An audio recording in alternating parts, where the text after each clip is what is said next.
마태복음 13장입니다.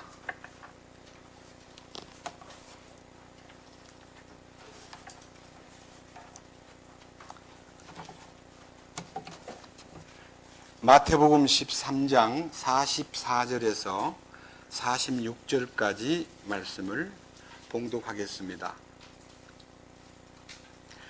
신약성경 22페이지입니다.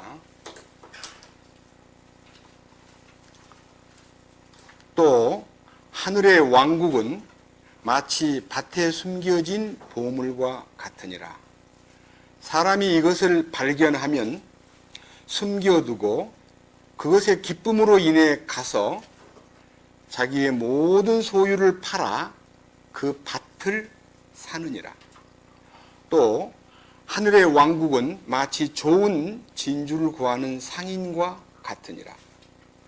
그가 매우 값진 진주 하나를 발견하며 가서 자기의 모든 소유를 팔아 그 진주를 샀느니라.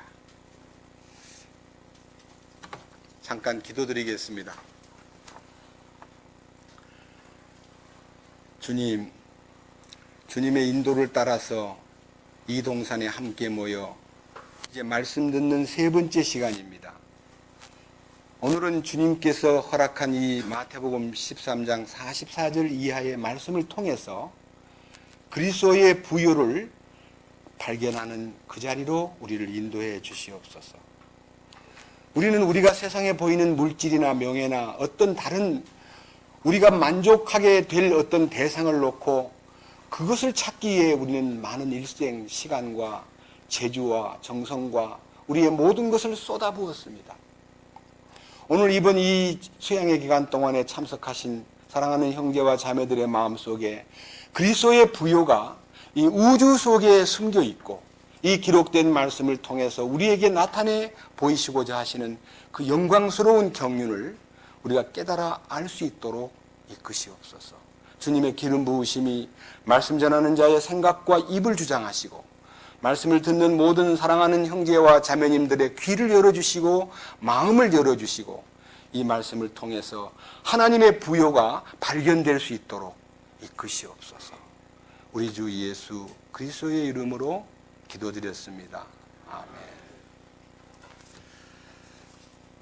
제가 어제 저녁 주의 말씀을 발견하고라고 하는 이 주제를 놓고 요시야 왕의 놀라운 그 토라 책 한 권이 발견됨으로써 그 땅에 엄청난 혁명이 일어나고요.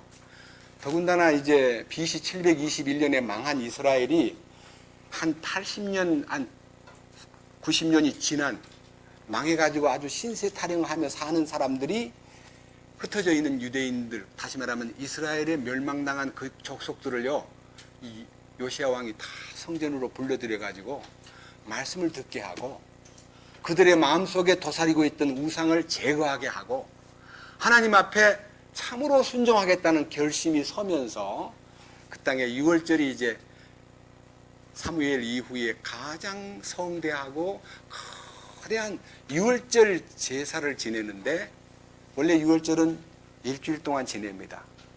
그렇지만은 그 속에서 주님의 놀라우신 긍휼과 은혜가 나타나서 그 백성들의 마음이 치료가 되고 회복이 되고 그리고 주님을 향한 예배가 시작된 것을 말씀드렸습니다.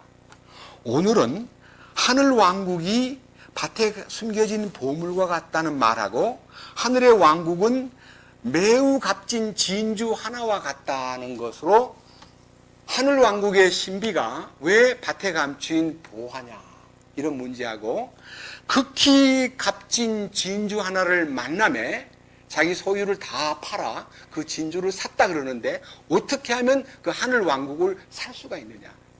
굉장히 어려운, 여러분 생각만 해도요 놀라운 얘기이긴 하지만요 상상하기 어려운 얘기입니다. 자, 여러분 앞에 제가 질문을 던지겠습니다.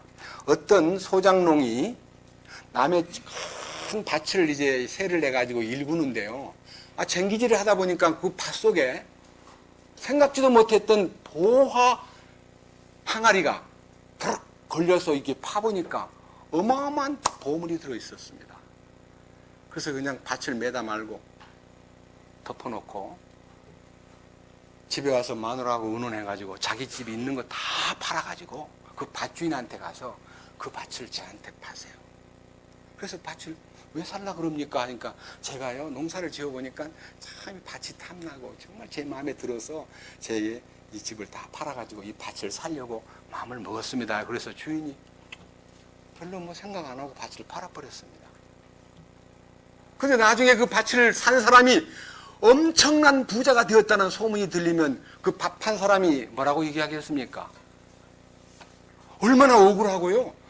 저런 나쁜 놈이 있나. 우리 밭에 보화가 숨겨져 있는 거를 지가 알아내가지고 내 밭을 샀다고 그냥 온 동네방네 다니면서 사기꾼이라고 얘기 안 하겠습니까? 여러분 가운데 밭임자 입장에 서가지고 내 밭을 그런 보화가 담겨있던 그 밭을 아무 말도 안 하고 덮어놓고 밭만 사간 사람이 보화를 돈 주고 산 거 아니잖아요. 밭만 샀지. 그럼 도둑놈 신부 아니에요? 그게 무슨 하늘왕국이에요. 저는 많은 주석책을 뒤져봤습니다. 그게 도대체 무슨 뜻이냐? 그랬더니 많은 주석가들이 이렇게 말을 합니다. 유대인에게 관련된 얘기라고 물론 하면서도요, 이렇게 말합니다. 그 밭에 감추인 보화는 예수님이다. 예수님이 보호한 줄 누가 아느냐? 다 예수님이 보호한 줄 모르는데 그걸 아는 사람만 그 보화를 사기 위해서 자기 있는 것 전부를 다 팔아서라도 그 밭을 사는 것이 우리의 신앙생활이다. 자기를 다 쏟아부어야, 정성과 물질과 모든 걸 쏟아부어야 예수님을 얻을 수 있다 이렇게 해가지고 주석책을 가만히 읽어보면 이런 생각이 듭니다. 내가 만물보다 거짓되고 심히 부패한 존재요, 하나님 보실 때 나는 아니요라는 존재인데 하나님이 나를 볼 때 나는 아니요예요. 아무것도 아니에요. 아무것도 할 수 없어요. 하나님이 원하시는 것을 아무것도 이룰 수 없는 무능하고 부패하고 더럽고 가증한 죄덩어리예요. 이거 나를 어떻게 팔아가지고 예수님을 삽니까? 예수님이 그렇게 값이 쌉니까? 말이 안 되잖아요. 저는 고민을 참 오랫동안 했습니다. 2000년 7월달 둘째 주일날 십자가에 연합한다는 그 놀라운 갈라디아 2장 20절에 말씀이 계시되고 내가 이제 사는 것은 내가 사는 것이 아니요 내 안에 그리스도께서 사신다고 하는 이 놀라운 축복을 발견한 후부터요 이 말씀이 달리 보이는 거예요. 이유는 딱 성경의 한 절 때문에. 한번 보세요. 마태복음 13장 38절 앞으로 가서 한 절을 보겠습니다.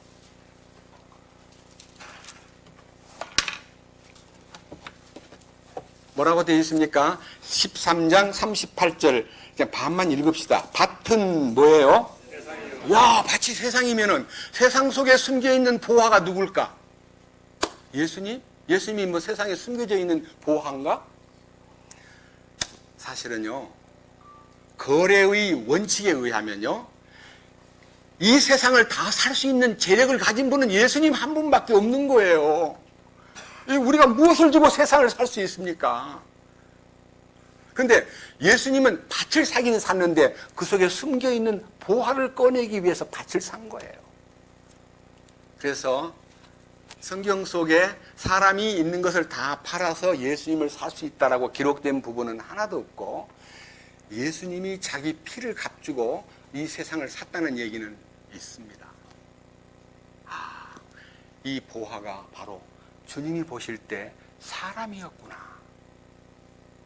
이 인생이 하나님 보실 때 죄만 벗겨주면, 죄 문제만 해결해주면요 하나님이 보시기에 합당한 보물이 될 수 있구나. 이거를 알게 됨으로써 모든 세상 사람들이 하나님 보실 때는 보물로 여겨가지고 값을 치르고 사셨는데 불행하게도 왕이신 주님과의 관계를 정상화시키지 못함으로, 그러니까 구원받고 난 후에 우리는 구원받은 구세주, 대속주, 나를 천국 가게 만들어주는 놀라운 구원자로는 믿지만요 메시아, 곧 왕으로 믿지를 않습니다.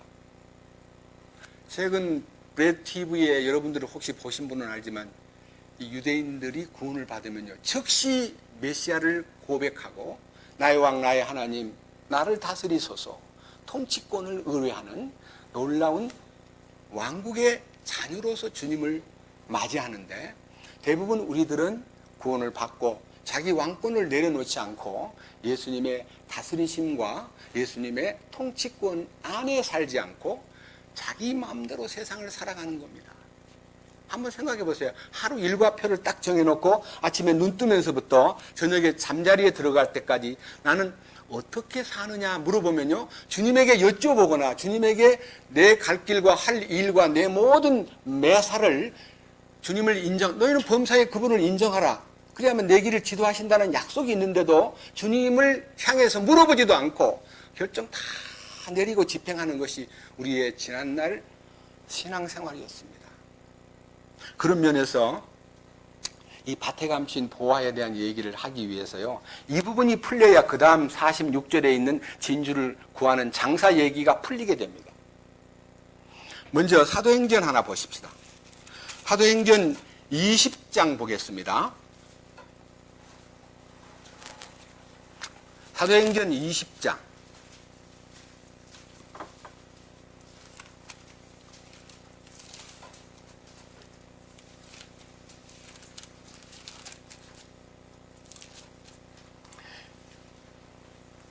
(28절입니다)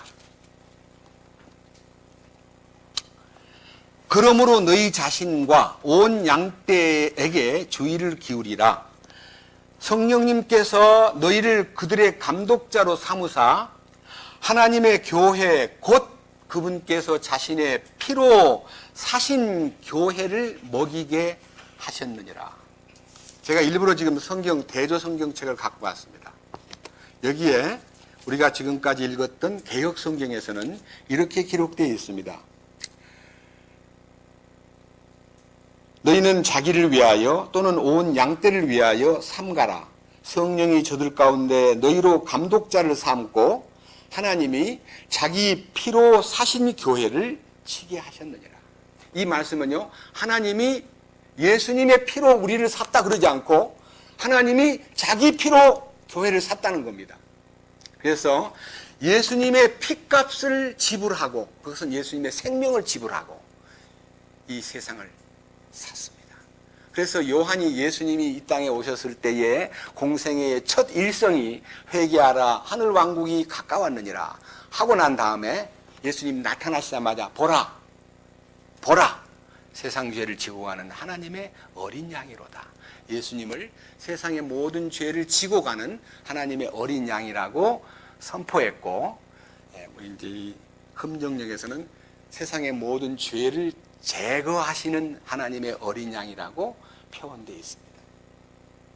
지고 간다는 말하고 제거한다는 말은요, 제거한다는 말이 단어가 조금 어렵긴 하지만 그게 훨씬 더 깊이 있는 말입니다. 죄를 제거하는 겁니다. 완전히 없애버리는 거예요.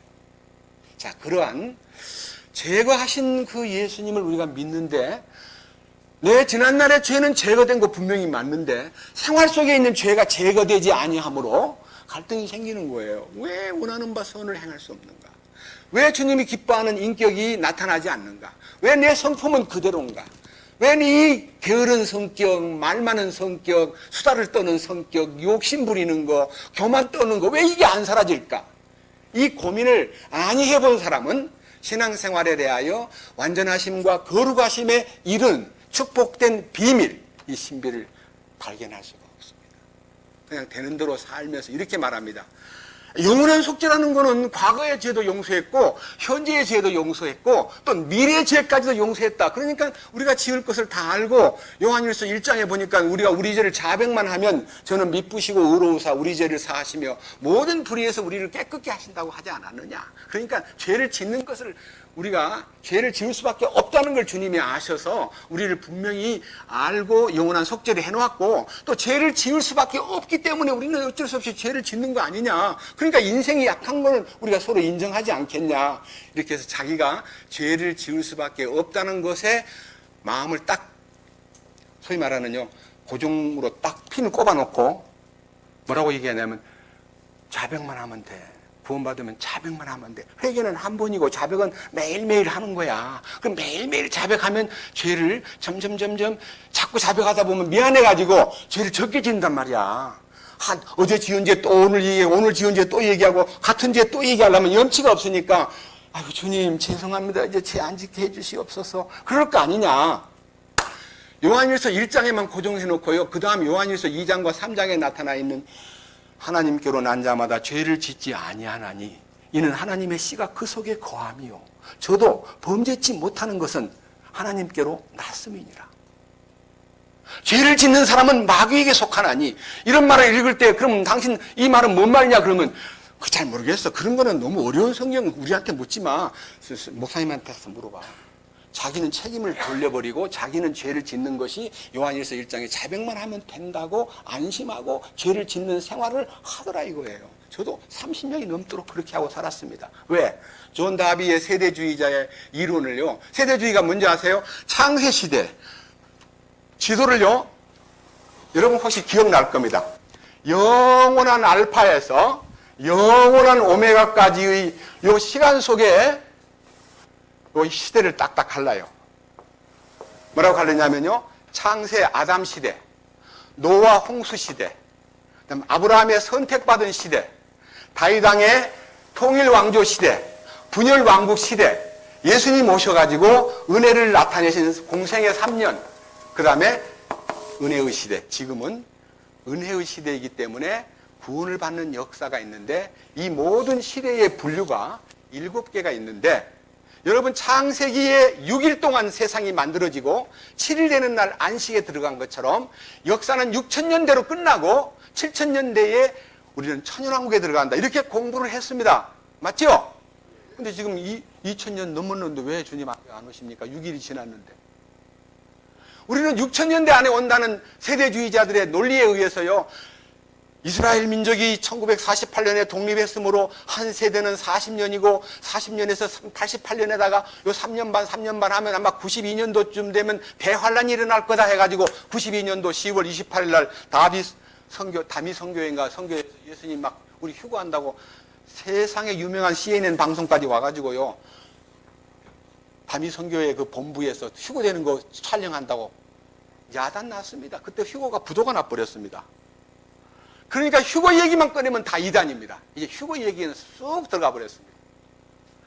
맞아요, 안 맞아요? 맞습니다. 그게 세대주의입니다.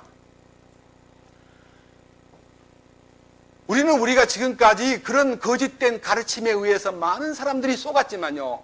주님은 그날과 그때는 아무도 모른다 그랬고요. 천사들도 모르지만요.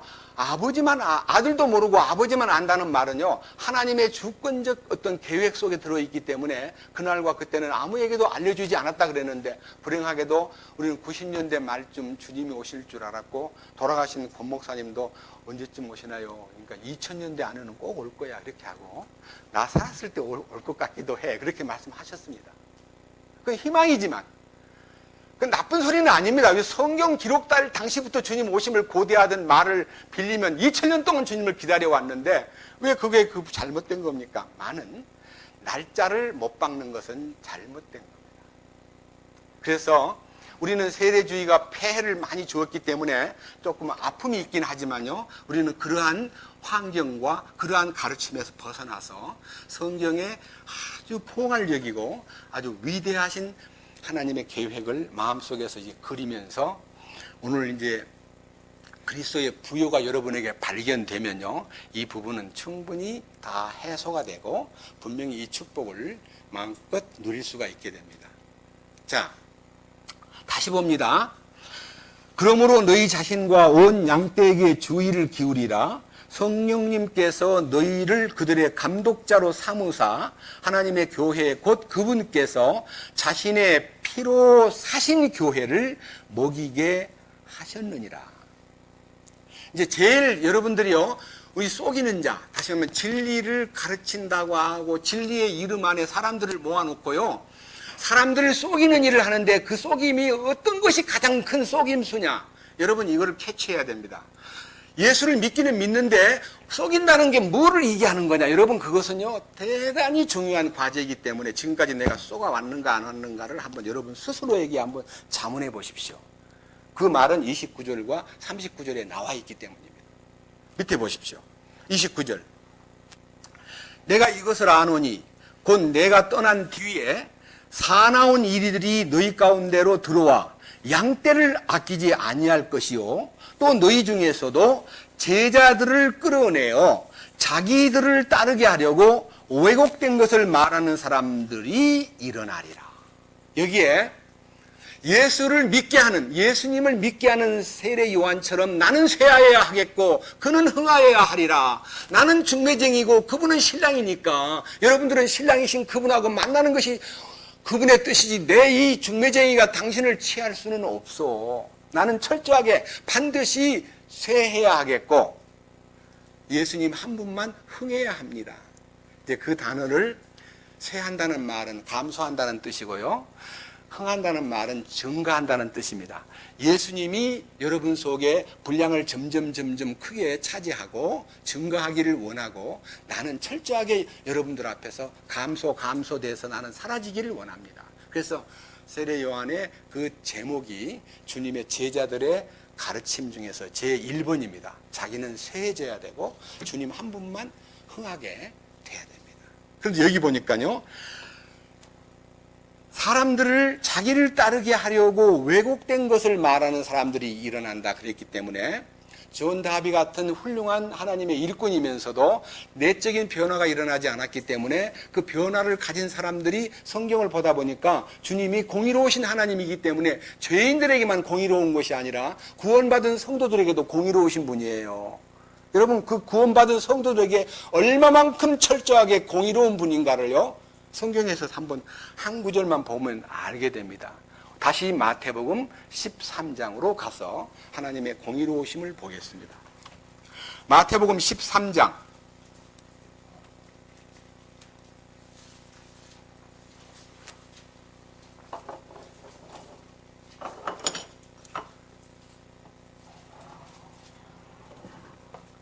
찾았습니까? 47절입니다. 또 하늘의 왕국은 마치 바다에 던져 각종 물고기를 모으는 그물과 같으니라.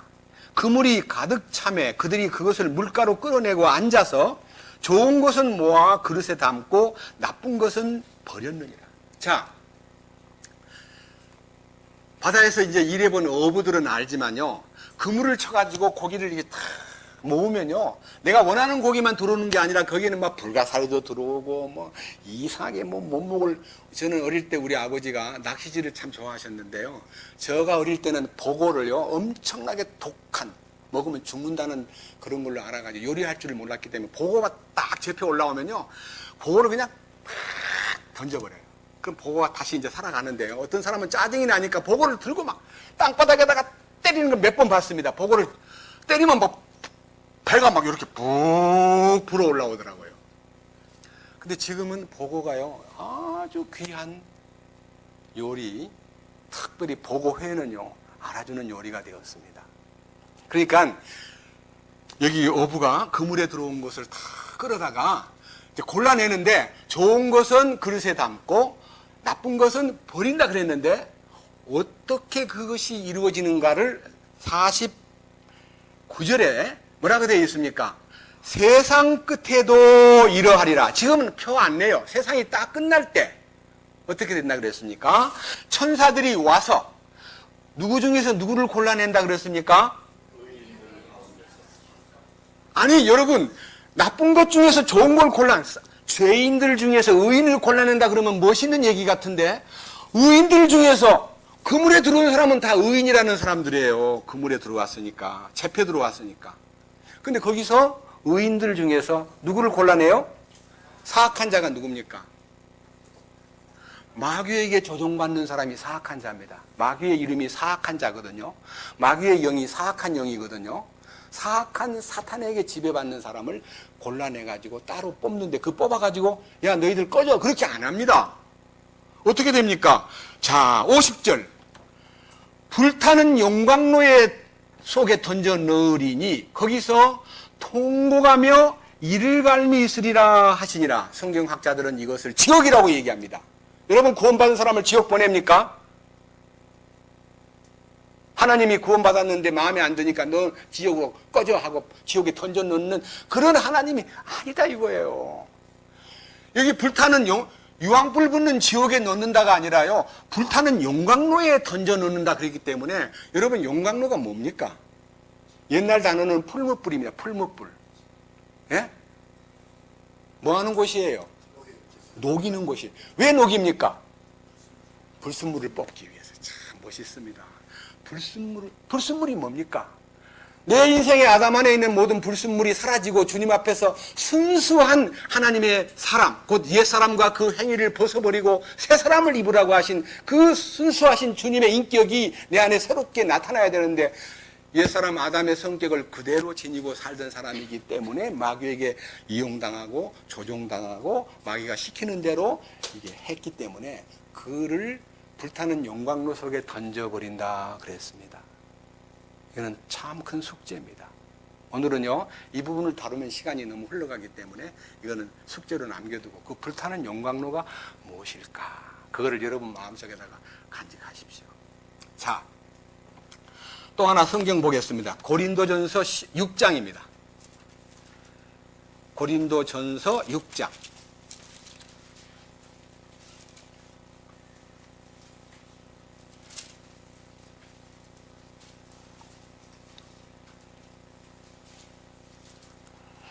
(19절입니다) 도대체 무슨 말이냐?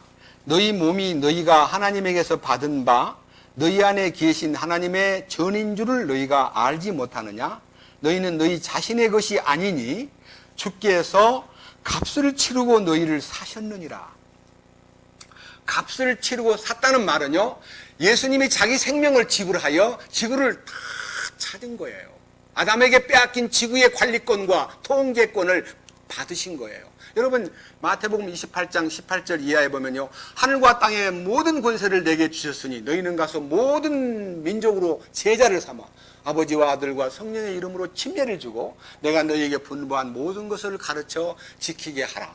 볼지어다 내가 세상 끝날까지 너희와 항상 함께 있으리라 약속했습니다.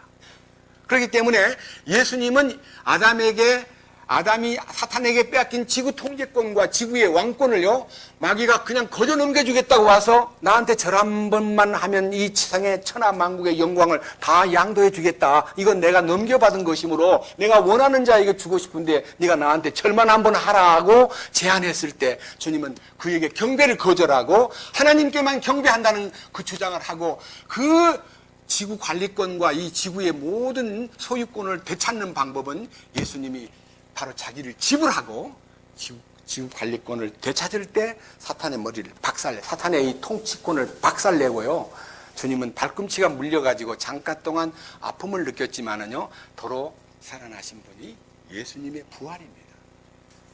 그래서 그분이 지구를 되찾았습니다. 지금 우리가요, 주님이 지구의 통치자라는 것을 확실히 인정하는 것이 신앙생활입니다. 근데 마귀가 통치하는 걸 내버려두고 세상 사람들이 하는 대로 그냥 마귀가 저렇게 하는 건 저건 또 뭐야? 이렇게 하면서 예수님이 하기는 했는데 좀 불완전하게 했나 보다 이렇게 했는데, 예수님은요, 은혜와 사랑의 하나님이시기 때문에 자기가 2000년 전에 이루어놓은 그 십자가의 놀라운 효용과 그 십자가의 가치를요, 어느 기간 동안 성령의 때요, 은혜의 때요, 하나님의 긍휼의 기간이기 때문에요, 아무도 멸망하지 않고 구원에 이르기를 원하고 회개하기를 기다리는 마음으로 지금 참고 계시는 것이지, 요한계시록 딱 넘기면 4장, 5장, 6장에 보면요, 일곱 봉인을 딱 뜯으면서 지구의 모든 관리권을 되찾는 역사가 나옵니다.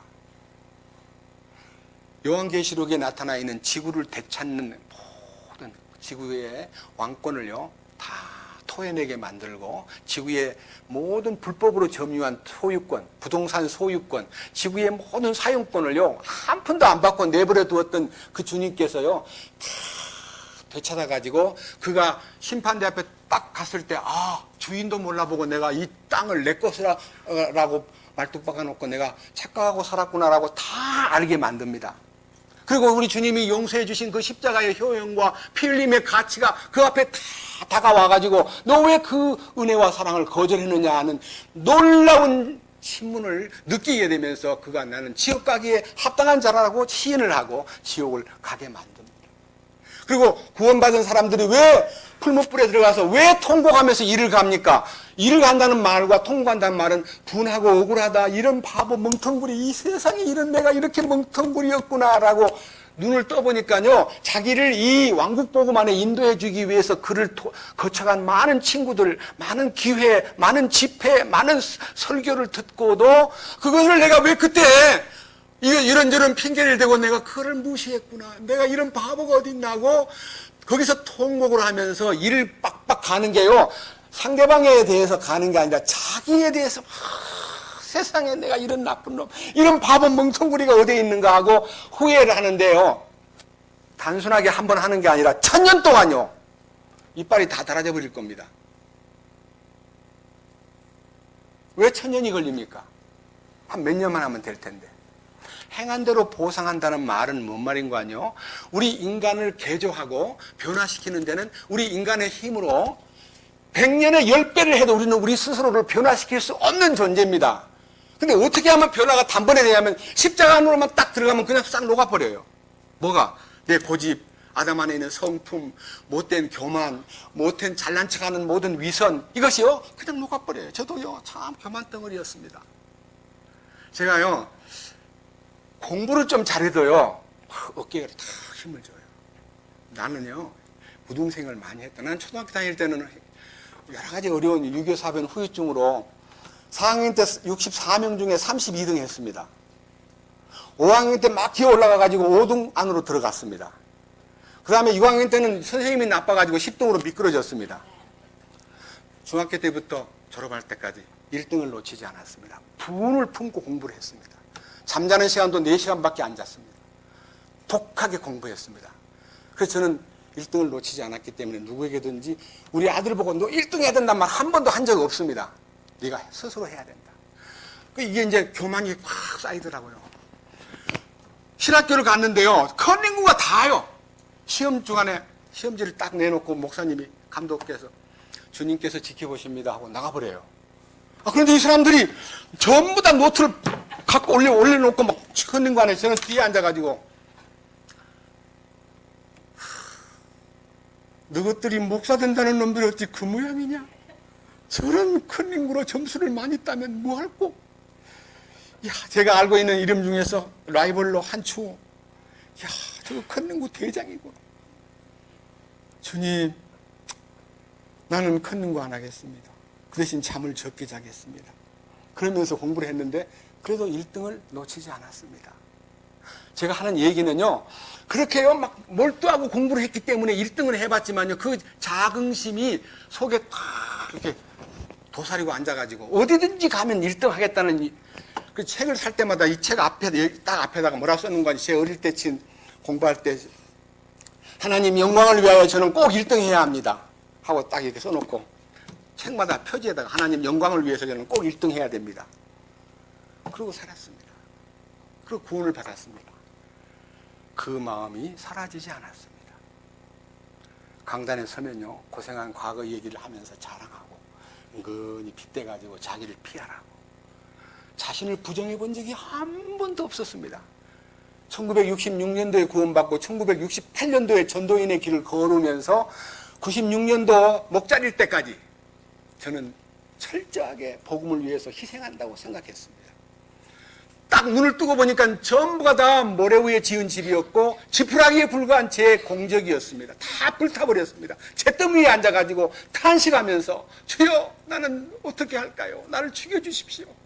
나는 살 가치가 없습니다. 대성 통곡을 하면서 2년 동안요, 갈 곳이 없으니까 대구 안지랭이 앞산공원 등산로에 가면 사람들이 왔다 갔다 하면서 보니까요, 길에 험한 가시밭길 암바위 밑에 앉아가지고요, 하루 종일 2년 동안 주여 죽여주십시오. 나는 살 의미가 없습니다. 나는 죄덩어리입니다.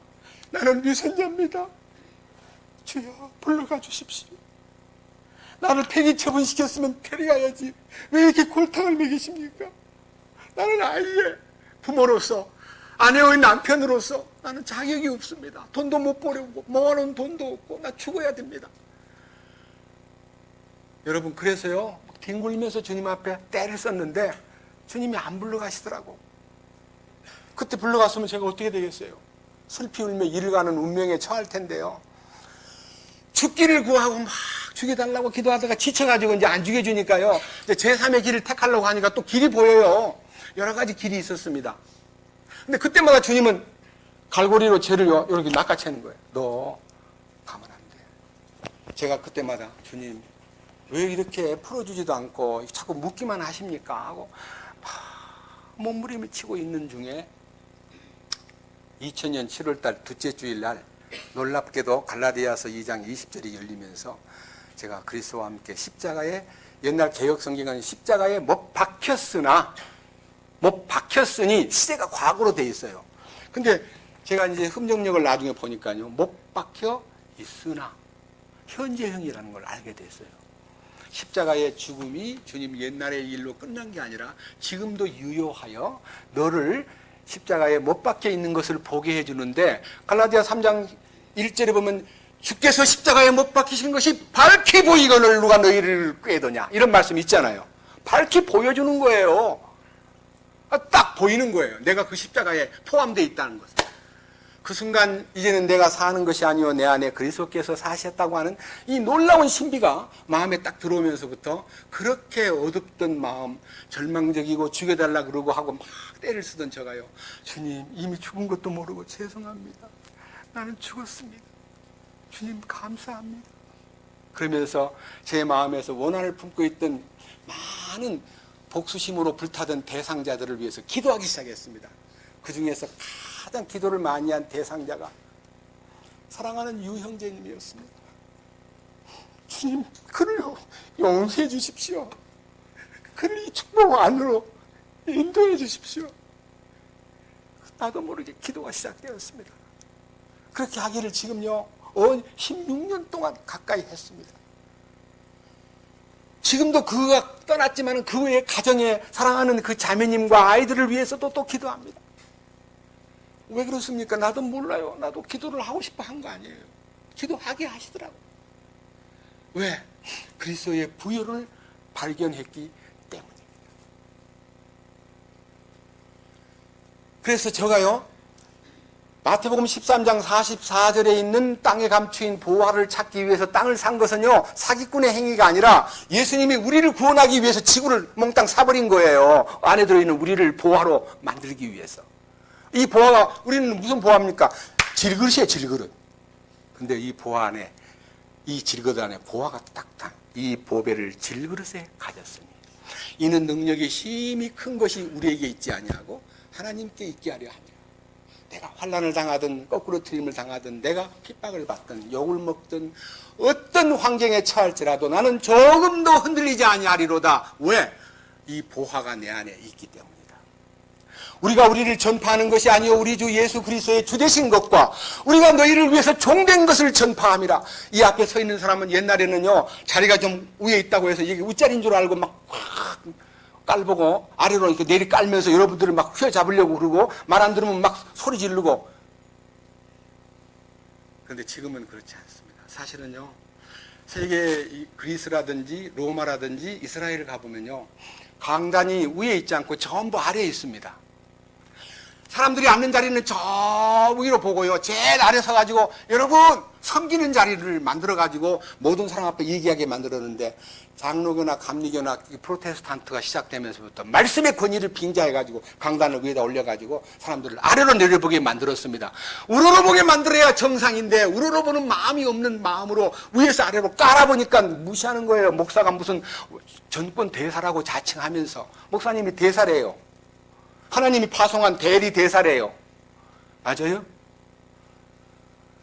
너희가 높아지고자 하면 섬기는 자가 되고 너희가 참으로 너희 자신이 하늘왕국의 보좌를 보는 눈이 열리면 낮은 자리에서 섬겨라. 저는 지금 섬기는 마음으로 집회도 이렇게 많이 하는 겁니다. 제가 섬김을 받으려면 뭐하러 아침 한 번 하고 오후에 한 번 하면 됐지 뭐 대낮에 또 합니까?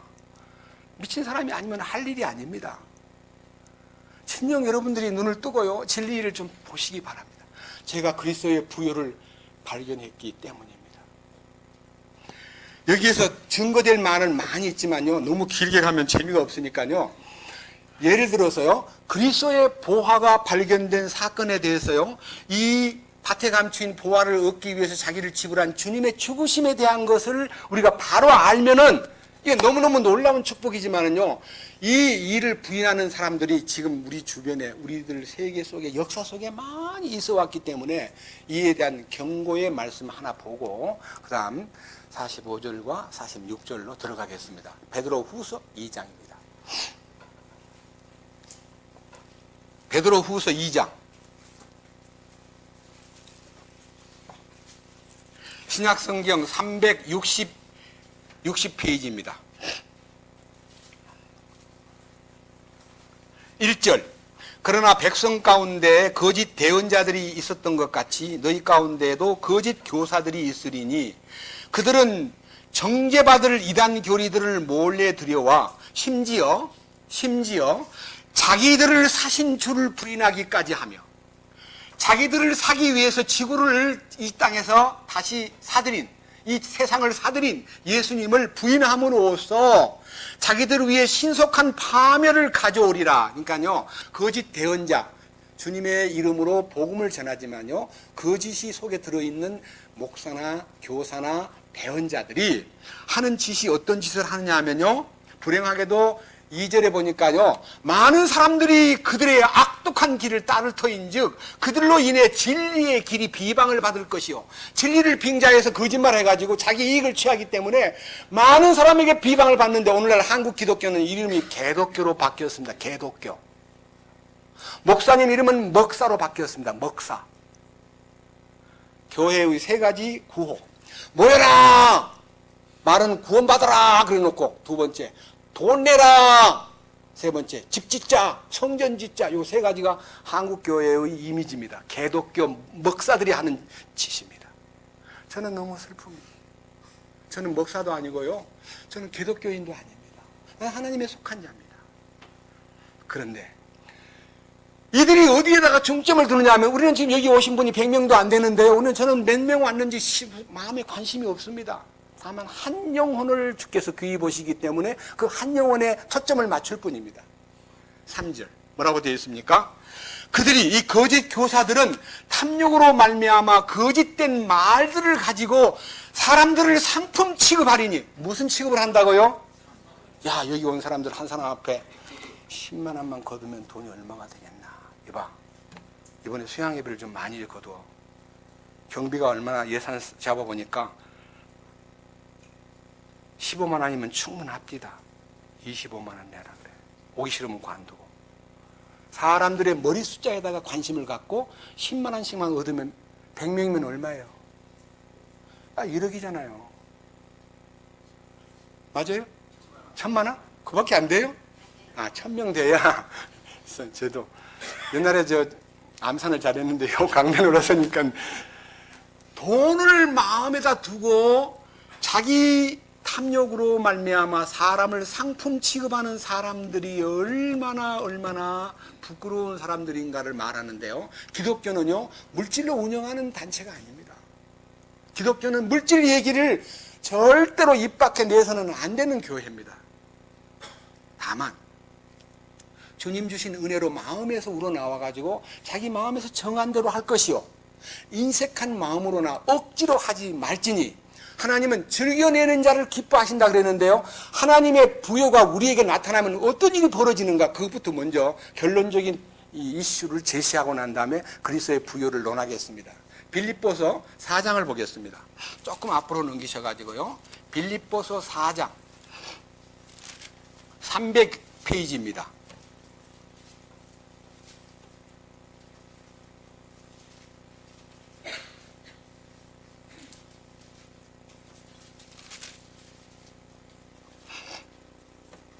빌립보서 4장 19절.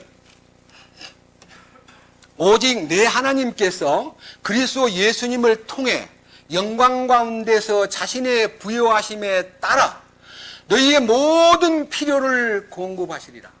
필요를 공급한다 그랬어요. 예수님의 필요를 위해서 우리가 뒤에서 밀어야 된다 그랬어요. 하나님이 막 부족하니까 여러분들 좀 부조 좀 하시오. 왜 여러분 그렇게 인색하시오? 그리고 특별한 별미를 좀 들고 오시오. 이 집회 때 왜 그냥 빈손으로 왔어? 이렇게 해서 우리 주님이 필요하고 느낌이 있는 것들을 여러분들이 뒤에서 부조해가지고 그분의 필요를 채워드리는 기독교가 아니라 예수 그리스도의 영광스러운 그 능력을 통해 자신의 부요하심에 따라 너희의 모든 필요를 공급하시리라 그랬습니다. 그러면요, 예수님의 이제 원주소를 한번, 원주소. 예수님이 어떤 분이시길래 이런 말씀을 하셨는가 하고 예수님의 원주소로 돌아가가지고 그분의 부요의 그 배경을 한번 보겠습니다.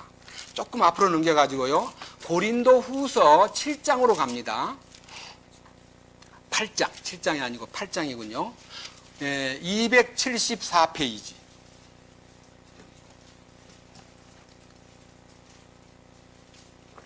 고린도 후서 8장 9절.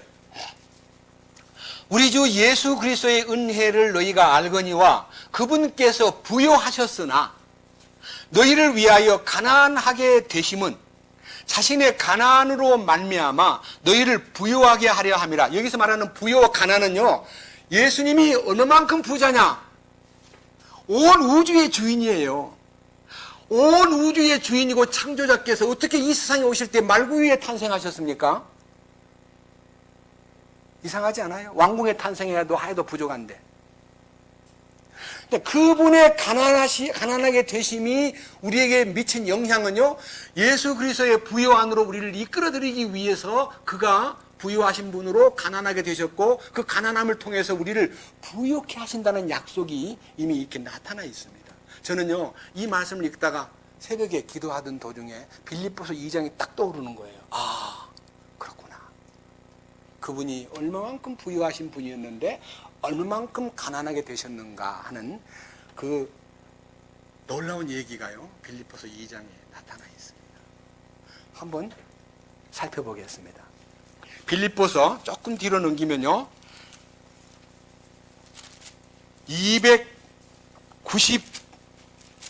298페이지입니다.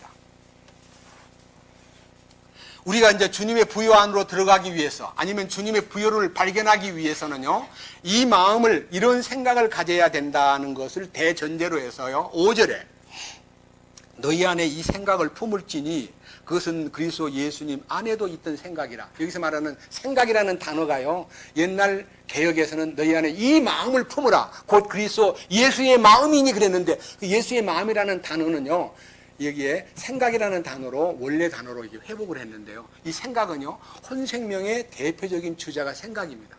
생각과 감정과 의지입니다. 생각은 머리를 표시하고요, 감정은 가슴을 표시하고, 팔다리는 의지를 표시합니다. 그래서 우리가요, 이 신앙생활에서 우리의 생각과 감정과 의지가요, 균형을 맞춰야 신앙생활이 되는 거예요. 자, 여러분 생각 가운데, 이 지금까지 살아오신 내용 가운데서 우리의 생각과 감정과 의지를요, 이렇게 한번 그려보겠습니다. 생각은 쬐끄만한데 감정이 막 크다랗고 다리가 이렇게 짧으면요, 이거는 진짜 큰 문제입니다. 심장마비로 죽을지 모릅니다. 생각은 크다란데요, 몸은 이렇게 쬐끄만하고 다리도 이렇게 쬐끄만하면 요거 일컬어 가분수라고 해요. 가분수. 큰일 납니다, 이 사람도. 그 다음에 생각도 쬐끄만하고 감정도 쬐끄만한데 뭐 다리만 막 이렇게 길어가지고 꺽다리입니다. 이거를요, 완전하게 만들려면, 자이언트를 만들려면 요 가슴과 요 머리와 요 다리를 딱 취해오면요, 적당한 머리에, 적당한 몸에, 적당한 다리를 맞추면 이게 이제 완벽한 사람이 되는 것처럼, 여러분, 이런 생각이 앞선 사람이 뭐라 그래요? 지적인 사람. 아니, 이게 지적인 사람. 이건 감정이 풍부한 정적인 사람. 이건 다리만 맨날 다니면서, 쫓아다니면서 아무것도 못하는 의지적인 사람. 행동파라요, 행동파. 요 지적인 사람, 정적인 사람, 의지적인 사람이 밸런스를 맞춰가지고 제대로만 딱 되면요, 주님이 원하는 사람이 되는 거예요. 그러니까요, 생각부터 고쳐야 주님이 그 다음에 감정도 다스리고 그 다음에 의지를 동반하게 되는데, 이 혼생명의 변화라는 것은 자기를 변화시키는 능력이요, 아무리 머리를 써도 변하지 않고 아무리 가슴으로 막 뿜어도 변화되지 않고 아무리 달려도 변화되지 않는 것이 인간입니다. 인간은 할 수 없습니다. 그래서 인간은 불가능하지만 하나님은 모든 것을 하시느니라 하는, 모든 것이 가능하신 그분 안으로 들어감으로써 우리한테 가능이 이루어지는 겁니다. 자, 여기 보십시오. 우리를 가능케 하기 위해서 부요하신 자로서 가난하게 되신 이 얘기를 들어보십시오. 6절. 그분은 하나님의 형체로 계심으로 하나님과 동등함을 강탈로 여기지 아니하셨으나, 이 말이 뭔 말인가요? 하나님의 완벽하신 삼일 하나님, 삼일. 제가요, 삼위일체라는 말을 잘못 씀으로 인해서 이 삼위일체라는 단어가 사람들에게 헷갈리게 만드는 거예요. 예? 뭐라고 되어 있냐면, 삼위일체는요, 풀 때 이렇게 풀어내면, 딴 사람들이 모르고 푼 것이 뭐라고 푸냐면요, 위는 세 위인데, 그러니까요, 머리가 세 개인데 몸이 하나라, 그렇게 볼 수가 있어요. 머리가 세 분인데 몸은 하나인 이상한 기형 존재가 하나님인 것 같이 보여요. 삼일 하나님, 3, 2, 1, 요거 이자를 빼버리고요, 삼일 하나님. 세 분인 것 같으나 한 분이라는 거예요. 자, 요한일서 5장. 하나님 어떤 분인가 봅시다. 요한일서는 뒤에 조금 더 넘어가 가지고요, 요한일서 368페이지, 요한일서 5장 7절, 368페이지입니다. 하늘에 증언하는 세 분이 계시니, 세 분이라 그랬습니다. 세 분이 계시니 아버지와, 곧 아버지와 성부 하나님, 말씀과 육신, 말씀이 육신이 되어 오신 예수님, 그 다음에 성령과, 이게 아버지와 말씀과 성령님이시라. 또한 이 세 분은 뭐라 그랬습니까? 하나이시니라. 그러니까요, 구약에 계획을 세우셨던 하나님, 신약에 오셔가지고 그 계획을 이루신 하나님, 그리고 그 이루신 내용을 2000년 동안 지금 이 땅에 펼쳐 가시면서 사람들을 구원시키는 하나님. 이제 성부 하나님, 구약의 하나님이고, 성자 하나님은 신약의 하나님이고, 성령 하나님은 지금 우리 시대에 우리를 변화시키는 능력으로 일하시는 하나님이에요. 이 성부와 성자와 성령은 하나다는 겁니다. 그런데 이거를요, 우리가 읽은 개역 성경에는 이걸 빼버렸습니다. 성경에서 빠졌어요. 그렇기 때문에 삼위일체에 대한 이론을 가지고 막 싸우다 보니까 이 7절을 빼버리고 나머지 가지고 막 아무리 조합을 해도요, 말이 잘 안 맞는데 이렇게 말합니다. 6절에서요, 이걸 가지고 많이 노력을 했는데 이 6절의 말씀도 안 풀리니까 이제 8절 가지고, 땅에 있는 증거가 셋이 있으니, 땅에 증언하는 셋이 있으니 영과 물과 피라, 영과 물과 피라, 이 셋은 하나로 일치하느니라. 영과 물과 피라. 영은 뭐지? 하나님, 성령이지. 물은 뭐지? 말씀이지. 피는 뭐지? 예수님이지. 그러면 말씀하고 예수님하고 성령이 있으면 하나님 어디 있지? 아니, 말씀이 바로 하나님이잖아. 말씀이 육신이, 말씀이신 하나님이, 태초에 말씀이 계시니라. 이 말씀은 곧 하나님이시니라. 말씀이 바로 물이고 물로 씻는 능력이야. 그래서 이 8절 가지고 억지로 삼위일체를 주장하다 보니까 신학자들끼리 싸움이 벌어져가지고 절대로 이 논쟁에서 벗어나지를 못합니다. 7절 말씀을 빼버렸기 때문입니다. 여러분 개역성경에 보면 이 말씀이 빠져 있습니다. 7절이.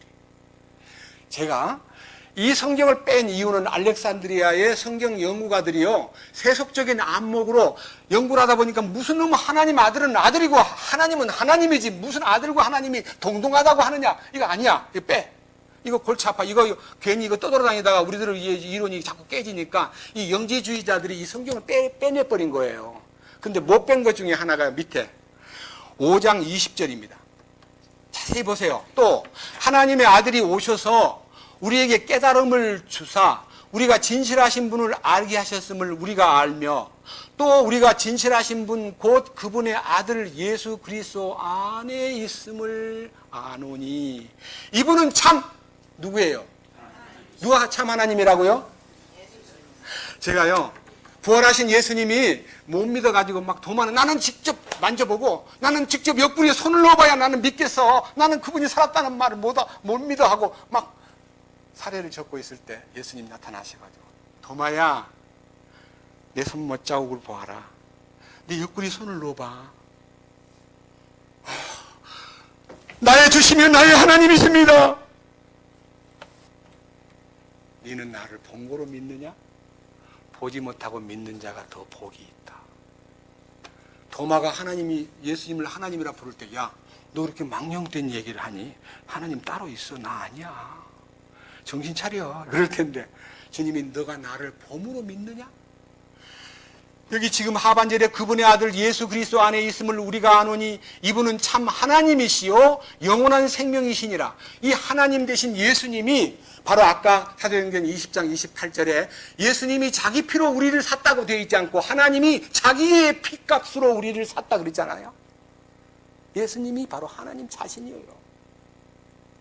그래서 이 성경 안에 이 진리의 말씀을 듣고 구원 못 받은 사람은 구원 못 받은 죄로요, 구원해 주신 주님을 거절한 죄로 말할 수 없는 불과 유황불 붙는 곳에 영원히 처형당하지만요, 예수를 믿노라고 머리를 이렇게 맞대고 예배드리고 찬송도 알고 주기도문도 외우고 성경책도 읽고 막 이렇게 같이 하다가 자기를 처리하지 못한 채 이렇게 아까 말한 대로 이렇게 기형적이고 아주 사람들 중에서요, 저 같은 사람은, 저는 가분수에 속합니다. 머리가 좀 잘 키워가지고 머리는 큰데요, 몸뚱아리는 왜소해가지고 항상 비틀거리고 살았습니다.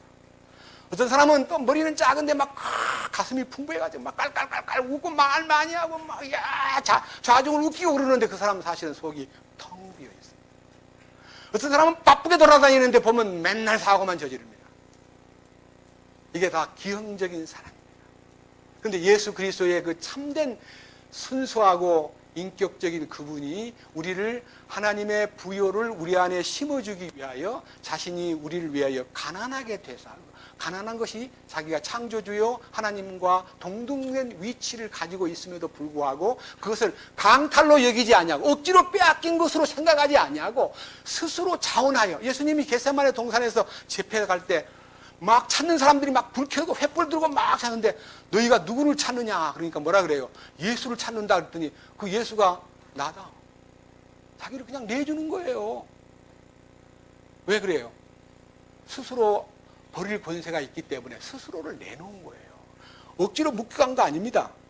근데 주님이 잡히지 않기를 원했던 베드로가 옆에 딱 와보니까 막 검과 몽치를 들고 왔기 때문에 너무 화가 난 나머지 어디서 구한 칼인지 그냥 칼을 팍 빼들고 그냥 쫙 길을 갈랐는데, 목 자르려고 갈랐는데 이 길을 어떻게나 잘 잘랐는지요. 착 길을, 말고의 길을 잘라버렸습니다. 근데 창조주께서는 그 말고의 길을 딱 잡아가지고 다시 갖다가 탁 붙이는데 붙었죠. 누가 할 수 있어요? 창조주만 할 수 있는 거예요. 그죠? 여러분, 그거 소설 아닙니다. 실제입니다. 자, 여기 보세요. 빌립보서 이제 돌아갑니다. 다시 2장 이제 7절입니다. 빌립보서 2장 7절. 뭐가 되셨냐면요, 스스로 무명한 자가 되사 자기 위에 종의 형체를 취하시고, 이 말은요 노예의 형체를 뒤집어 쓰고라고 되어 있습니다. 노예, 예수님이 노예처럼, 노예 신분 같은 인간, 그 당시 시대에서요 가장 부귀 똑똑하고 잘나고 권세 있고 사람들이 알아주는 동네가 예루살렘이고요, 최고로 가난하고 알아주지 않고 어둠에 깔려있는 동네, 우리말로 말하면 하와이에 사는 갈릴리 나사렛 동네에 직업 중에 최고 천직인 목수 집안으로 들어간 겁니다. 보세요. 스스로 무명한 자가 되사 자기 위에 종의 형체를 취하시고 사람들의 모습이 되셨으며, 몇 년 동안? 30년 동안 아무런 행적이 없어요. 어느 누구도 알아주지 않는 무명한 자로 30년을 갈릴리 나사렛 동네에서 목수 요셉과 더불어 그냥 대표질하고 톱질하고 망치질하면서 살았습니다. 안 다녔어요, 어디 바깥으로.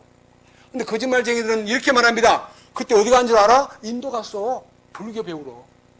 30년 동안 예수님이 저 인도 가가지고 불교 배우고 유교 배우고 뭐 힌두교 배우고 종교를 배워가지고 마태복음 봐라 5장 6장 7장에 그 전부 다 우리한테서 배운 거를 설파한 거야, 이렇게 해가지고 그걸 꽤 맞춰놓은 거를 제가 책으로 봤습니다. 아주 나쁜 사람들입니다. 사기꾼들입니다. 뭐라고 되어 있습니까? 8절, 사람의 모양으로 나타나사 자기를 낮추시고 죽기까지 순종하셨으니 곧 십자가의 죽음이라.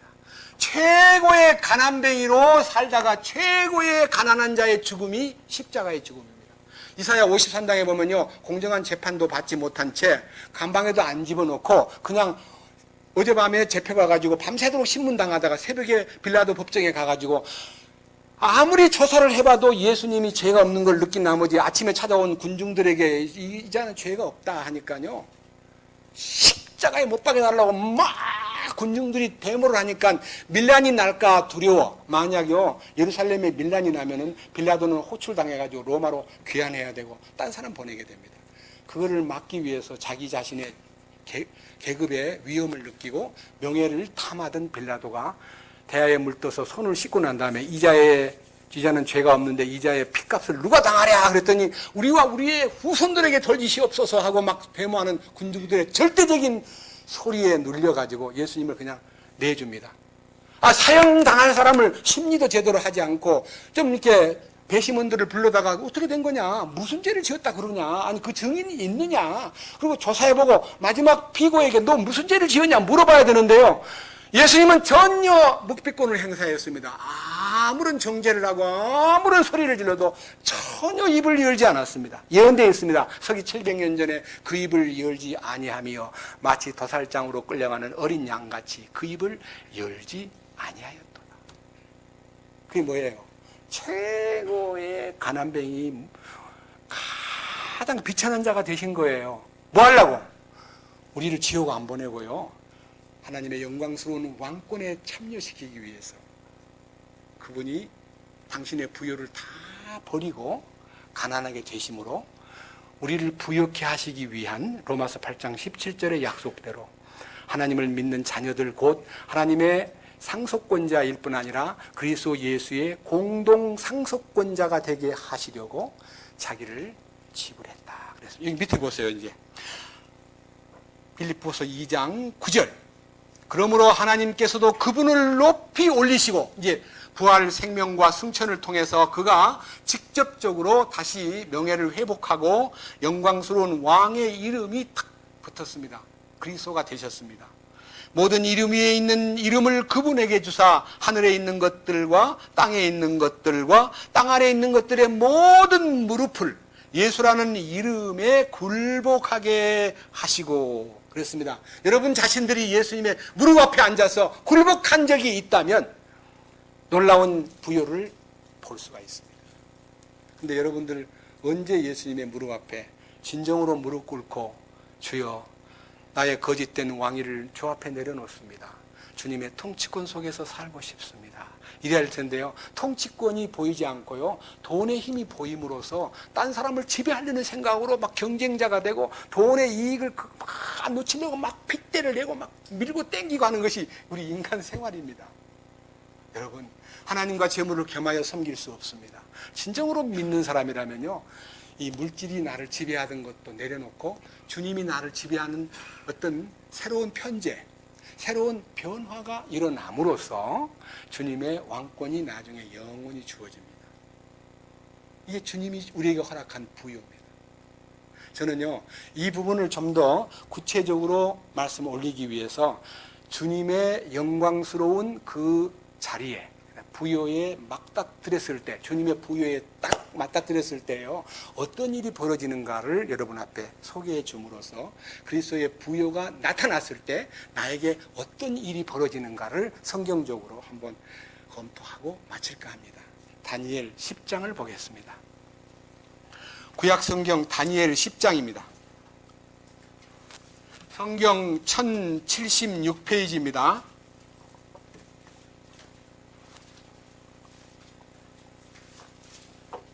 다니엘 10장.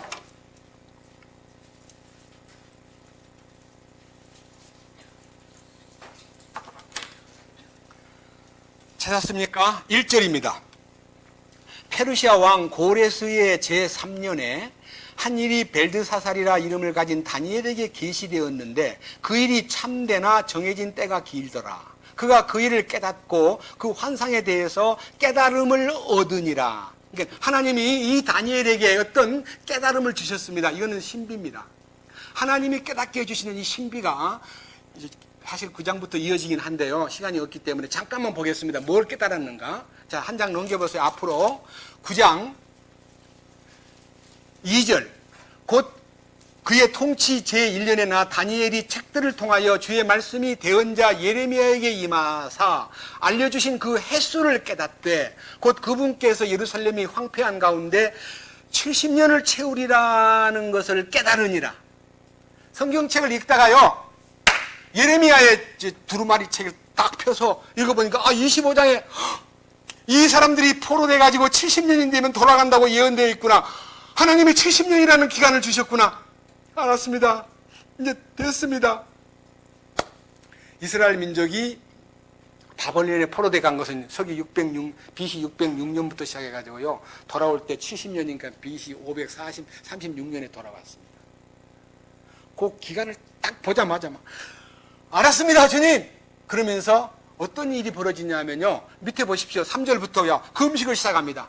베옷을 입고 죄를 덮어쓰고 하나님 앞에 얼굴을 고정해 놓고 하나님 잘못 살았습니다. 우리의 잘못된 것을 용서해 주시옵소서. 5절, 우리가 주의 훈계와 주의 판단의 법도를 버리고 떠남으로 죄를 짓고 불법을 행하여 사악하게 행하고 반역하였나이다. 또 우리가 주의 종 대언자들이 주의 이름으로 우리의 왕들과 우리의 통치자들과 우리 수상들과 그 땅의 온 백성에게 말한 것에 귀를 기울이지 아니하였나이다. 이 쭉 그 회개의 기도가요, 19절까지 나타납니다. 막 주님 앞에 막 회개를 합니다. 하니까요, 주님이 다니엘에게 내가 너에게 나타날 필요가 있구나 하고 나타났는데요, 이 나타남의 과정을 10장에서 다시 돌아가서 말씀을 드리겠습니다. 10장 2절입니다. 그때 나 다니엘이 꼬박 세 이래 동안 애곡하며 세 이래를 채울 때까지 좋은 빵을 먹지 아니하고 고기와 포도즙을 입에 대지 아니하며 몸에 전혀 기름을 바르지 아니하니라. 그러니까요, 음식을 다 이렇게 내려놓고 이 혼이 고통 속에 이사야 58장에 있는 진정한 그 음식 안에 들어갔습니다. 세 일이면 21일 동안입니다. 이 다니엘이 21일 동안요, 하나님 앞에 집중하고 고정하여 기도하고 있을 때요, 보배로우신 가장 값진 진주가 나타났습니다. 예수님입니다. 밑에 보십시오.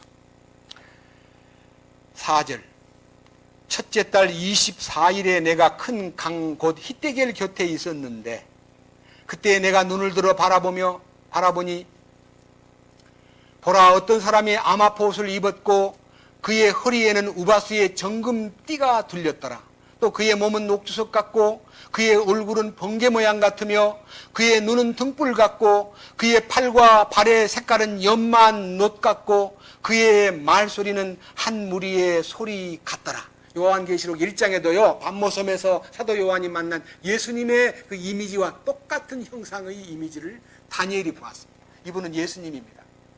예수님을 만난 거예요.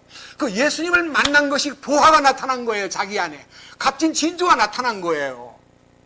그러면 자기 것을 다 팔아서 그 진주를 사야 되는데 과연 살 수 있느냐? 주님이 이미 구원해 주신 사람들은요, 주님이 보실 때 천하보다 귀한 존재가 되어버렸습니다.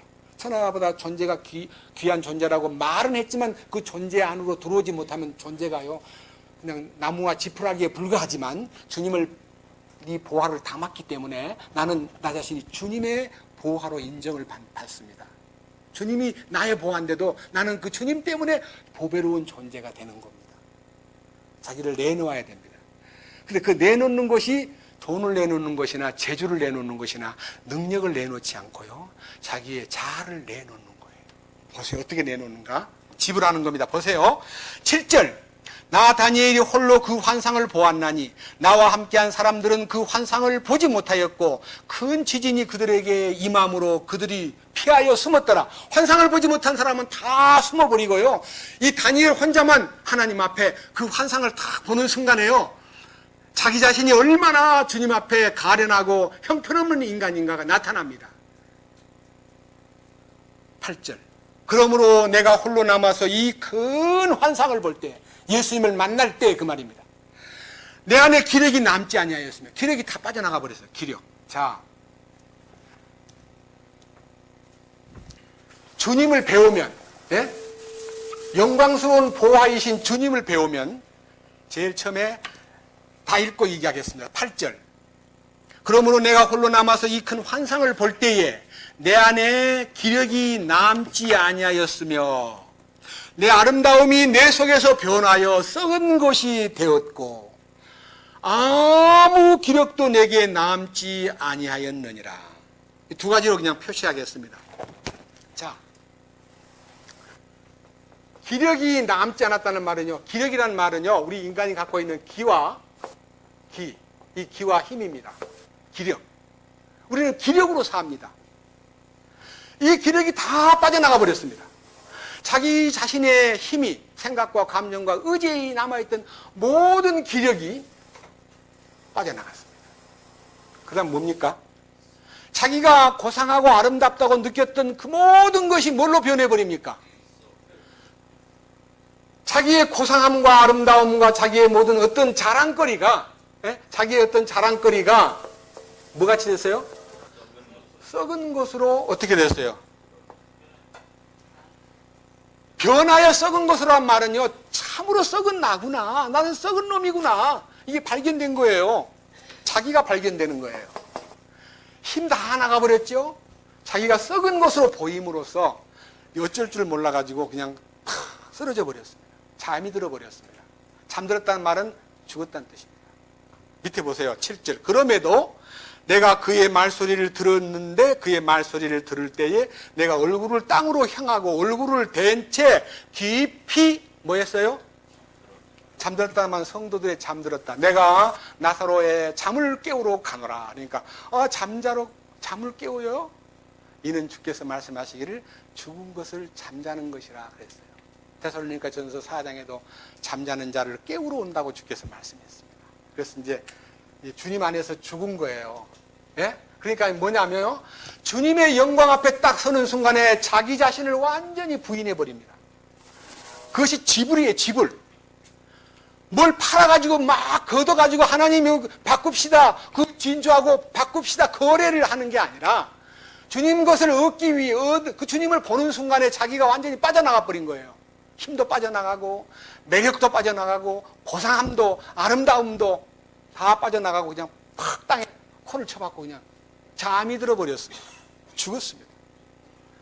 근데 어떻게 하면 살아나겠습니까? 보세요. 10장 10절. 보라, 한 손이 나를 어루만지며 내 무릎과 손바닥을 의지하게 하여 나를 세우니라. 그가 내게 이르되 오 크게 사랑받는 사람 다니엘아, 내가 네게 이르는 말들을 깨닫고 똑바로 일어서라.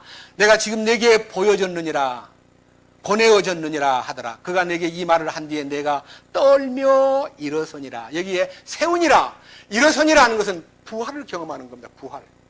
네? 라이저, 부활이에요. 부활. 그래서 기력을 다 잃어버린 것이 자기 지불이고 자기의 고상함과 아름다움을 다 썩은 것으로 고백하는 것이 신앙 고백입니다. 주여 나는 아닙니다. 나는 가난뱅입니다. 나는 철저하게 아닙니다. 하고 죽음에 딱 들어가면요, 주님의 손이 나타나서 그를 다시 세우면서 사랑받는 다니엘아 하듯이요, 사랑받는 자로 들어서는 겁니다. 이것이 자기 지불입니다. 여러분, 자기를 지불한다는 건 자기를 부인하는 거예요. 그래서 주님께서 누구든지 나를 따라오려거든 자기를 부인하고 자기 십자가를 지고 나를 따르라 그랬는데, 이 마태복음 16장 24절의 말씀이 실제가 돼야 되는데, 말로만 주님을, 나를 부인한다는 게 때로는 말로만 부인하고 생활 속에 딱 부딪혀보면요, 자기 속에 탁 웅크리고 있는 게요, 센 힘이 있어요. 센 힘. 센 힘은 뭘로 나타납니까? 혀로, 또 눈빛으로, 또 주먹으로, 또 뭘로? 어깨로 성질을 팍 내면서 인상을 빡 쓰면요, 사람이 기가 죽습니다. 그죠? 여러분, 그렇게 해서 남을 제압하는 거 주님 원하는 거 아닙니다. 내 기가 다 빠지고 이제는 주님의 기운, 성령의 따뜻한 기운, 온유와 겸손이 나타나는 것이 주님의 부요가 나타나는 통로입니다. 아시겠습니까? 이게 너무 놀라운 기적 아니에요? 그 주님의 부요를 발견한 데 대한 성경 얘기를요, 신약적인 이 구약 사건을 중심해 가지고 배경을 설명해 보겠는데요. 한번 성경을 몇 군데 보십시다. 먼저 에베소서 3장을 보겠습니다. 에베소서 3장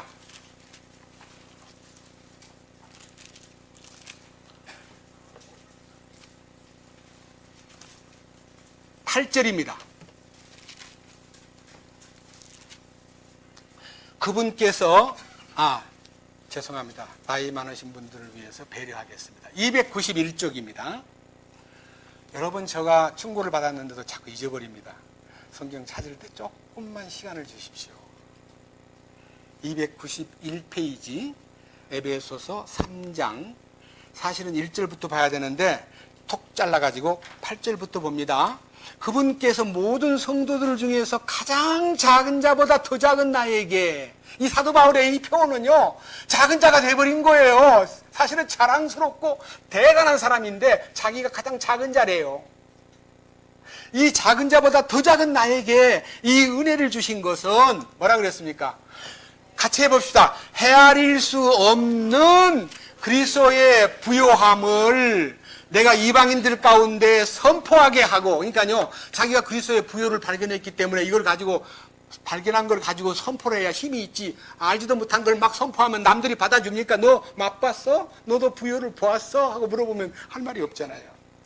자기가 주님의 부요 안에 들어왔기 때문에 이방인들에게 지금 에베소 교회를 출발해가지고 2000년 동안 우리들에게도 그리스도의 부요함을 선포하면서 9절 뭐라 그랬습니까? 또 예수 그리스도에 의해 모든 것을 창조하신 하나님 안에 세상이 시작된 이후로 감추어져 온 이 신비에 참여하는 것이 무엇인지 모든 사람들이 보게 하려 하심이라. 이 신비가 감춰졌었는데 예수님을 통해서 그 부요하심 속에 아이템이 들어있는데 그리스도의 신비입니다. 사실은 그 속에는 믿음의 신비, 하나님의 성품의 신비, 너무너무 놀라운 신비가 들어있습니다. 그 신비를 다 논하려면요, 한 2시간이 필요합니다. 그러나 주님의 부요가 다 오니까요, 어떤 일이 벌어집니까? 네? 밑에 보니까요, 자, 밑에 봅니다. 18절. 모든 성도들과 함께 너비와 길이와 깊이와 높이가 어떠함을 능히 깨닫고 지식을 뛰어넘는 그리스도의 사랑을 알아 하나님의 모든 충만하심으로 충만하게 되기를 구하노라. 하나님의 모든 충만이 내게 넘친다는 것은 그의 부요 안에서 이루어진 충만입니다. 네, 그리스도의 충만. 그런데 제가요, 이 충만함에 대한 얘기를요, 가장 간략하게 표시해 준 부분이 있기 때문에 이것을 우리가 마음속으로 지니면서 여기 오신 여러분들이 이번에요, 그리스도의 부요를 발견하라는 이 말은요, 이미 열어놓았기 때문에 우리가 마음만 먹으면 그 부요가 보이게 되어 있습니다. 감춰져 있는 게 아닙니다. 계시가 되어 있습니다. 얼마만큼 쉽게 열리냐 그러면요, 이 성경 한번 보십시다. 자, 다시 3장 이제 들어가가지고, 자, 2절, 3절, 4절을 읽습니다. 너희를 위해 내게 주신 하나님의 은혜의 경륜을 너희가 들었으리라. 곧 계시로 그분께서 내게 그 신비를 알리셨나니 그것은 내가 전에 몇 마디 말로 적은 것과 같으니라. 그것으로 말미암아 너희가 읽을 때에 뭐라 그랬어요? 그리스도의 신비에 대하여 내가 알고 있는 바를 깨닫게 되리라. 이 말씀을 읽기만 하면요, 바울이 맛본 그리스도의 신비가요, 우리한테 이거 같이 주셨구나, 이거 우리한테도 다 허락한 신비구나 하고, 그 믿음의 신비, 그리스도의 신비, 하나님의 성품의 신비, 그 매력적인 모든 신비가 다 열리게 돼 있다는 거예요. 이번 기간 동안에 그 신비를 그리스도의 부요의 항목 속에 넣어서 여러분들이 맛보고, 이 간단한 얘기입니다. 마지막 4절에 그것으로 말미암아 내가 적어놓은 말, 이게 성경책으로 말미암아 너희가 읽을 때에 그 신비에 대하여 내가 알고 있는 바를 너희들도 깨달을 수 있으리라. 약속이 되어 있습니다. 이 강단에서 외치는 저만 신비를 알고 있는 거 아닙니다. 주님이 이미 허락한 신비가요, 여러분의 몫으로 다 허락되었습니다. 골로새 2장으로 갑니다. 자, 골로새 2장. 303페이지입니다. 골로새 2장. 2절입니다. 골로새서 2장 2절. 이것은 그들의 마음이 위로를 받고, 자, 마음의 위로가 옵니다. 성령의 위로가. 두 번째, 사랑 안에서 함께 결합되어 주님과 딱 하나가 되는 거예요. 결합이 되는 거예요. 여러분, 제가 며칠 전에 전화를 받았는데 어떤 형제가 이렇게 묻습니다. 형제님, 제가요 십자가에 연합되었다, 나는 그리스도와 연합되었다 이렇게 말하는데 성경책에 어찌 연합이라는 말이 어디 있노? 그런 쓸데없는 말을 만들어가지고 골치 아프게 하지 말라고 누가 야단을 치더래요. 그래서 형제님, 혹시 연합이라는 단어가 있습니까? 그랬더니 개역 성경에 있다, 한번 봐라. 그래서 로마서 6장이요. 로마서 6장.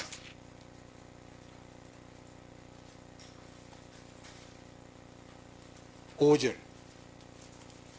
로마서 6장 5절을요 제가 개역으로 읽겠습니다. 여러분이 그냥 성경 쳐다보세요. 무슨 말인가, 왜 이렇게 번역이 되었을까라고 생각하면요, 6장 5절, 만일 우리가 그의 죽으심을 본받아 연합한 자가 되었으면 또한 그의 부활을 본받아 연합한 자가 되리라.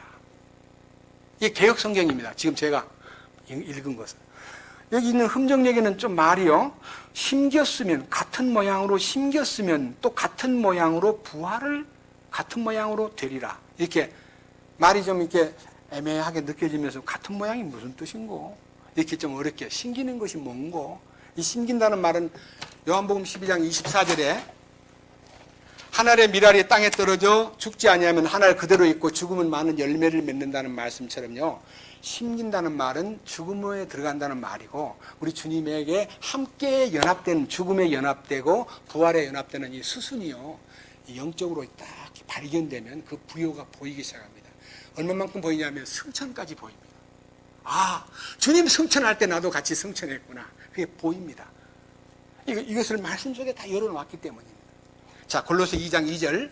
이것은 그들의 마음이 위로를 받고 사랑 안에서 함께 결합되어 깨달음에서 오는 충만한 확신의 모든 부요함에 이르며, 깨달음만 오는 게 아니라요, 충만한 확신과 뒤따르는 부요함까지 나타나서 하나님과 아버지와 그리스도의 신비를 인지하는 데 이르게 하려 함이라. 그리스도의 신비가 인지가 돼. 인정하는 게 아니고요, 그게 인지가 되는 거예요. 여기 인정만 하는 게 아니라 여기에 기록까지 되는 거예요. 인지. 여러분, 이 가운데서요, 몹시 건강이 안 좋다고 몸이 건강해지고 기적을 받은 사람 어디 가서 어떻게 그렇게 좋아졌어요? 그러면요, 잠깐만요, 내가 뭐라고 얘기를 해야 되겠다. 온 거를 들고 얘기해야 됩니까? 자기 병 낫고 기적이 일어나는 것을. 이정엽 자매님 어디 계세요? 건강해지고 좋아진 거 간증할 때 노트가 필요해요? 나는 말로 해도 너무너무 충만한 거예요. 나 이 축복을 받아가지고 건강해져가지고 호수대학교 400m 코스를 아침에 10바퀴 들어도 아무렇지도 않아. 옛날에는 걷지도 잘 못했는데, 간증이 터질 때는요, 누가 말을 시키는 게 아니라 속에서부터 인지된 내용들이 막 입으로 촥촥 흘러나와요. 왜 그럴까요? 이 3절에 있는 약속 때문입니다. 다 같이 읽겠습니다. 3절. 그분 안에는 지혜와 지식의 모든 보화가 감추어져 있느니라. 뭐가 있어요? 솔로몬이 구했던 지혜와 지식이요, 예수님을 통해서 우리 안에 그냥 구하지도 않았는데 탁 들어와서 장착되는 거예요. 주님의 지혜와 지식이 내 속에 나타나는 거예요. 이 그리스도의 부여가 발견되면요, 신앙생활이 저절로 막 흘러갑니다. 저는 이 축복이 여러분 삶 속에 실제가 되고요, 이것이 우리 신앙생활이 얼마나 큰 것인가에 대한 내용을요, 사도행전 26장 한 말씀만 더 보고 마치겠습니다. 사도행전 26장 18절. 이것이 결론의 이 얘기입니다. 자, 신앙생활이라는 것이 무엇이며 그리스도의 부요 안에 들어가면 어떤 일이 벌어지는가. 사도행전 26장 18절. 너무나 매력적인 말씀이기 때문에 이것을 몇 단계로 구분해가지고 살펴보겠습니다. 자, 18절. 같이 좀 봅시다. 에너지를 소모하고 이제 좀 쉽시다. 다 같이요. 그들의 눈을 열어 주어 그들을 어둠에서 빛으로 사단의 권세에서 하나님께로 돌아오게 하려 함이요 또 그들이 죄들의 용서를 받고 내 안에 있는 믿음으로 거룩히 구별된 자들 가운데서 상속유업을 받게 하려 함이라 하더라. 이 그리스도의 부여의 구체적인 항목을요 두 단으로 나눠 가지고 첫 단에서는요 첫째 눈을 열어. 눈을 열어. 눈 뜨는 거예요. 소경이 눈을 뜨듯이요 마음의 눈이 열리는 거예요. 마음의 눈이 열리면요 진리가 보이기 시작하고 하나님의 역사가 꿈틀꿈틀 보입니다. 그래서 새소리도 예사롭게 안 들리고 물소리도 예사롭게 안 들리고 바람이 흔들려서 나뭇잎이 흔들리는 소리도 예사롭게 안 들리고 주님의 높고 위대하심을 저 나무들도 노래하는구나. 저 물소리 속에도 주님을 향해서 찬양이 있구나 하고요. 그게 보여요. 그래서 눈이 열려요. 근데 눈이 열리는 순간에 내가 지금 어디에 살았는가를 알게 됩니다. 내가 어둠에서 살았구나. 근데 나를 이게 빛으로 이끌어 주셨구나. 눈 열림, 어둠에서 빛으로. 그거는 끝나면 안 돼요. 마지막 단계, 사탄의 권세에서 어디로? 이게요, 사탄의 권세에서 완전히 벗어나야 돼요. 사탄이 지배하는 영역에 살지 않고 불의의 도구로 사탄의 지배를 받지 않고 사탄의 조종을 받지 않고 하나님의 의의 도구로 사용되면서 진리와 함께 사는 이 기쁨이 확실히 서야 돼요. 이게 이제 첫째 눈 뜨는 거, 어둠에서 빛으로 나아간 변화, 그 다음에 사탄의 권세에서 벗어나가지고 완전히 하나님의 빛으로 들어간 하나님께로 돌아온 사실이 실제가 돼야 되는데 이것을 세부적으로 네 단계로 나누어 가지고 첫째 뭐라 그랬습니까? 또 자 하반절에 또 첫째 뭐예요?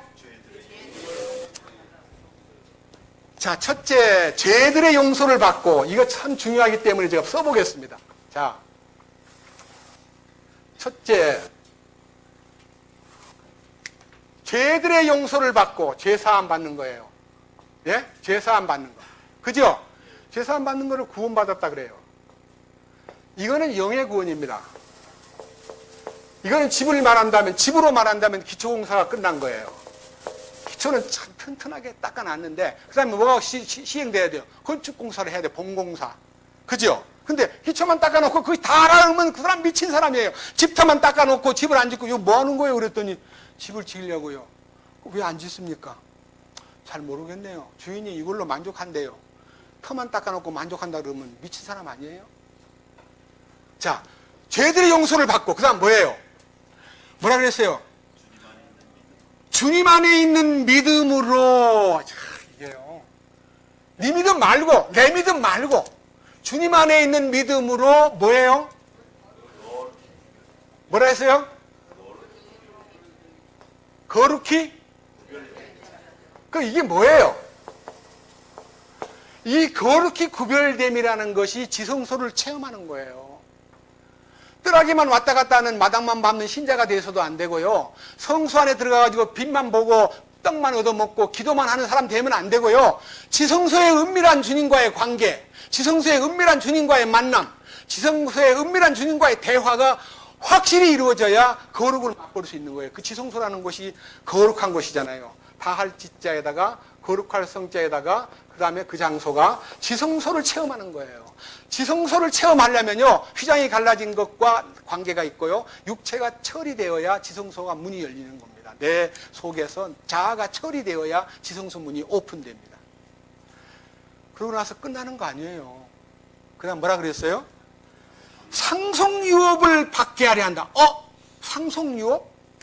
이 죄사함 받고 구원받은 사람은 제멋대로 살다가 불 가운데서 겨우 피신만 하고 아내를 잃어버리고 그 다음에 딸하고 둘이서 이상한 짓을 한 롯과 같은 신앙이 죄사함 받고 거룩에 이르지 못한 사람의 운명이에요. 겨우 불에서는 빠져나왔는데 부끄러운 구원을 받은 거예요. 그리고 이 죄사함과 거룩함을 이루어 가지고 창세기 17장 1절에 아브라함아 너는 내 앞에서 완전하라 하는 그 명령을 받고 하나님의 완전 안으로 들어간 사람, 하나님의 거룩 안으로 초대받은 사람은 아브라함 같은 신앙을 가진 사람입니다. 아브라함은 부활을 체험했습니다. 이삭을 통해서. 그 부활을 체험해야 여러분들도 상속유업을 받기에 합당한 자가 되는 겁니다. 상속유업이라는 것에 대해서요, 좀 더 깊이 얘기하고 싶지만 강의를 너무 길게 하면 졸고요, 또 재미가 없어 잊어버리니까요. 이것으로 마치겠습니다. 기도합시다. 주님, 진심으로 사랑합니다. 이곳에 함께 와서 말씀을 듣는 사람들이 지식으로 담지 않고 하나님의 능력의 말씀 앞에 붙들려서 다니엘이 하나님의 그 영광스러운 형상 앞에 꼬꾸라져 가지고 자기 기력이 다 빠져나가고 자기 아름다움이 썩은 것으로 비치었고 땅에 떨어져서 잠들어버린 그 상태에서 주님의 손길이 나타나 그를 일으켜 세워주시고 그를 하늘에 속한 비밀한 말씀을 열어주심으로 마지막 때에 주어질 현상을 다니엘 11장과 12장에 보여주신 것처럼 우리들도 주님의 말씀 안에서 변화되고 또 축복을 소유함으로써 상속유업을 받기에 합당한 자가 되도록 그리스도의 부요 안에 우리가 들어가서 그 속에서 발견되기를 진심으로 간구합니다. 우리를 이끄소서. 나머지 시간도 주님께서 말씀으로 채워주시고 역사하여 주옵소서. 우리 주 예수 그리스도의 이름으로 기도드렸습니다. 아멘.